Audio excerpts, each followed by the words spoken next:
ৰাজ্যৰ অংগনবাদী কৰ্মী সহায়িকাসকলৰ মাননি বৃদ্ধিৰ ক্ষেত্ৰত মই কিছু গুৰুত্বপূৰ্ণ খবৰ আজি ভিডিঅ'টোত মই লৈ আনিছোঁ। আগন্তুক কাৰ্যসূচী কি হাতত ল'ব এই অংগনবাদী কৰ্মী সহায়িকাসকলে আজি ভিডিঅ'টোত মই অকণমান আপোনালোকৰ ওচৰত ডিছকাশ্যন কৰিম। তো গাইজ ভিডিঅ'টো বহুত জৰুৰী হয়, আপোনালোকে স্কিপ নকৰাকৈ ভিডিঅ'টো শেষলৈকে চাই থাকিব। আৰু যদি মোৰ চেনেলত নতুনকৈ হৈছে মোৰ চেনেলটো প্ৰথমে আপোনালোকে ছাবস্ক্ৰাইব কৰি বেল আইকনটো টিপি ল'ব, যাতে আঁচনিভুক্ত কৰ্মচাৰীসকলৰ দৰমহা বৃদ্ধিৰ ক্ষেত্ৰত মই যিকোনো খবৰ আপোনালোকে পোনপটীয়াকৈ লাভ কৰিব পাৰে। তো গাইজ দেৰি নকৰি আজিৰ ভিডিঅ'টো আৰম্ভ কৰিব লওক। নমস্কাৰ গাইজ, মই মোৰ ইউটিউব চেনেল নিউ ড্ৰিম ব্লগলৈ আপোনালোকক স্বাগতম জনাইছোঁ। আশা কৰোঁ সকলো ভালে কুশলে আছে। গাইজ অংগনবাদী কৰ্মী সহায়িকাসকলৰ দৰমহাটো ইতিমধ্যে বৃদ্ধি কৰা নহ'ল। সেয়েহে ভাৰতবৰ্ষৰ বিভিন্ন ৰাজ্যত প্ৰতিবাদী কাৰ্যসূচী আৰম্ভ হৈছে, যদিও অসমত হোৱা নাছিলে।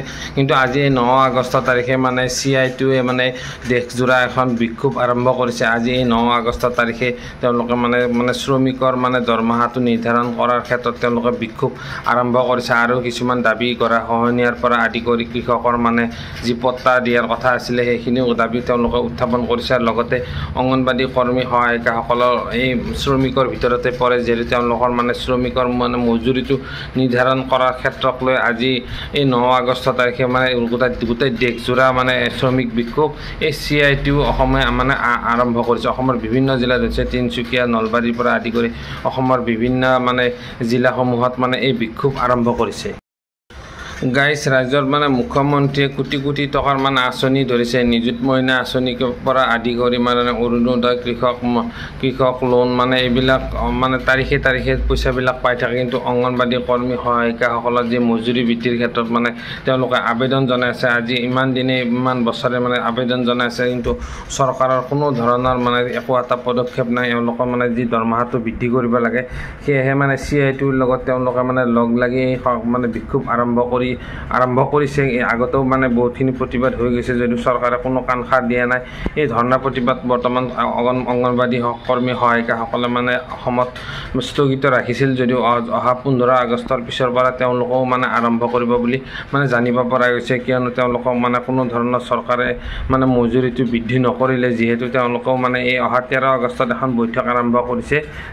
তেওঁলোকৰ বিষয়ববীয়া জিলা সমিতিসকলৰ লগত লগ লাগি আলোচনা কৰিব। আৰু এই 15 আগষ্টৰ পিছত জানিব পৰা মতে তেওঁলোকে ৰাজ্যৰ বিভিন্ন জেগাই প্ৰতিবাদী কাৰ্যসূচী তেওঁলোকে আৰম্ভ কৰিব বুলি জানিব দিছে।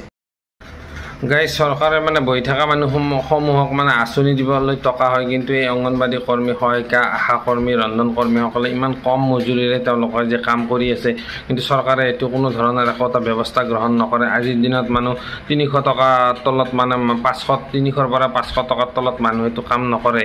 সেয়েহে এই অংগনবাদী কৰ্মী সহায়িকাসকলৰ মজুৰিটো চৰকাৰে অতি শীঘ্ৰে বৃদ্ধি কৰিব লাগে, কাৰণ আজিকালি বস্তু বাহানিৰ বহুতখিনি মূল্য বৃদ্ধি হৈ গৈছে। আৰু চৰকাৰে এইটো অকণমান তেওঁলোকৰ ক্ষেত্ৰতো গুৰুত্ব সহকাৰে দিয়াটো উচিত। ইমান কম মজুৰিৰে ঘৰ নচলে। ৰান্ধনীসকলে কৈছোঁ একেবাৰেতো কম মজুৰিৰে কাম কৰি আছে। আৰু লগতে আশা কৰ্মীসকলেও বহুত কষ্ট কৰে আৰু বিভিন্ন কামত তেওঁলোকক চৰকাৰে নিয়োগ কৰিছে। আৰু তেওঁলোকে অভিযোগ কৰি আছে যে তেওঁলোকৰ কাম হ'ল পাঠদান কৰা। এই পাঠদান কামতে তেওঁলোকক যাতে নিয়োজিত কৰি ৰাখক, আৰু বিভিন্ন কামত খটুৱাই আছে, কিন্তু চৰকাৰে তেওঁলোকক মজুৰিৰ কাৰণে চৰকাৰে কোনো এটা কাণ সাৰ দিয়া নাই। গাইজ মই আগৰ ভিডিঅ'ত আপোনালোকক দেখুৱাইছোঁ যে অসমৰ বিভিন্ন ৰাজ্যৰ MP বিধায়কসকলেও অংগনবাদী কৰ্মী সহায়িকাৰ দৰমহা বৃদ্ধিৰ ক্ষেত্ৰত বিভিন্ন কামত মাতি আহিছে, কিন্তু একো এটা ফল লাভ কৰা নাই। চৰকাৰে যিহেতু তেওঁলোকক দিব ইচ্ছা কৰা নাই, গতিকে এই অংগনবাদী কৰ্মী সহায়িকাসকলেও কাম কৰিয়ে আছে এতিয়া। আৰু অসমতো বিক্ষোভ আৰম্ভ কৰিব, যিহেতু আৰু চৰকাৰৰ পৰা কোনো ধৰণৰ ফল লাভ কৰিব পৰা নাই।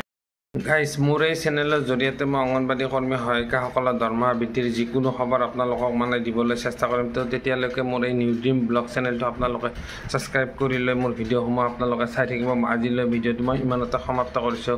চাই থাকিব মোৰ পৰৱৰ্তী ভিডিঅ'। গতিকে আজিলৈ বাই।